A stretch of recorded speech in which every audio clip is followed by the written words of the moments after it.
So welcome to my allotment. Today I'm going to be planting some Japanese onion sets, and I'm going to be showing you how you sow them and also how you look after them over the coming months. If you've not already subscribed to my channel, if you could please do so, because you'll get lots of helpful hints and tips all throughout the year from my home garden, my allotment, and from time to time my home kitchen.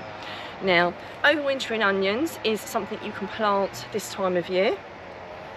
It says you can sow it between September and December, but I really wouldn't leave it any later than October, if I'm honest with you. So if you've not got them in already, I would be getting them in by the end of the month, although it does say you can sow until the end of December.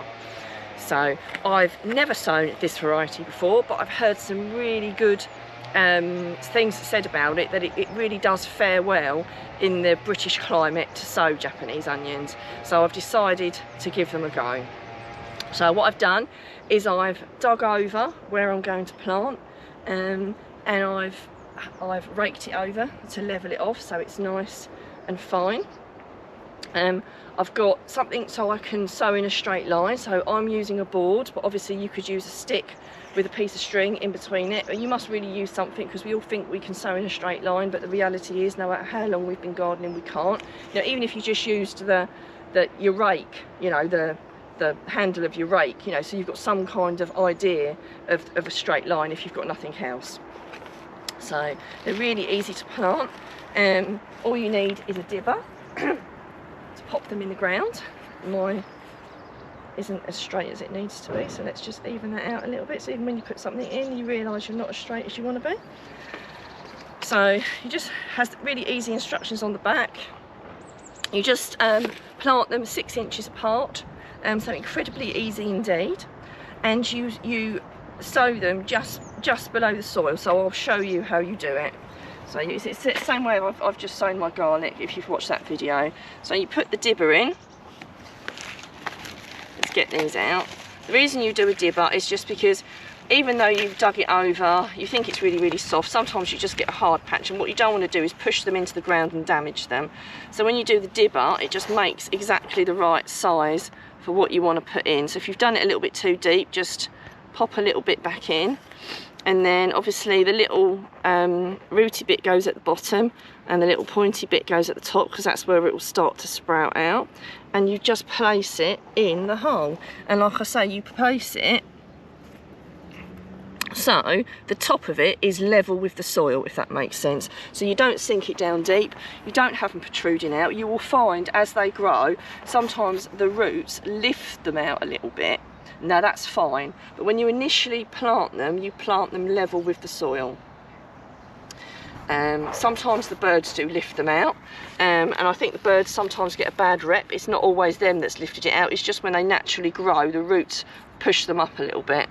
But like I say, so you don't put them down deep, you just literally sow them on the level of the soil like that. So ridiculously easy thing to grow, and just nice to have onions. They don't come an awful lot earlier than your main crop onions, but they do come a wee bit earlier.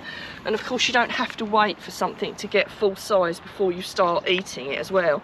Everyone thinks, generally you want to wait for most of them to get to full size, but your overwintering onions don't keep quite as well as your main crop onions do. So if you start pulling them a little bit sooner when you think they're big enough to do something with, then that's perfectly okay, because I'll be doing it. If I've run out of my main crop onions, which I think I will do this year, they won't take me right through the winter, I will start taking these out if I get some slightly larger ones that I can start using. So we will turn the camera off now, and we'll come back at the end so you can see what it looks like, and I can give you a few more tips of how I look after them over the winter. So as you can see, all the Japanese onions are all evenly spread out in the ground. I generally don't water them in because the ground is already quite moist and we are expecting rain. They will just water themselves in, and I don't actually backfill them, because again, the same thing, when it rains they'll just backfill themselves in anyway.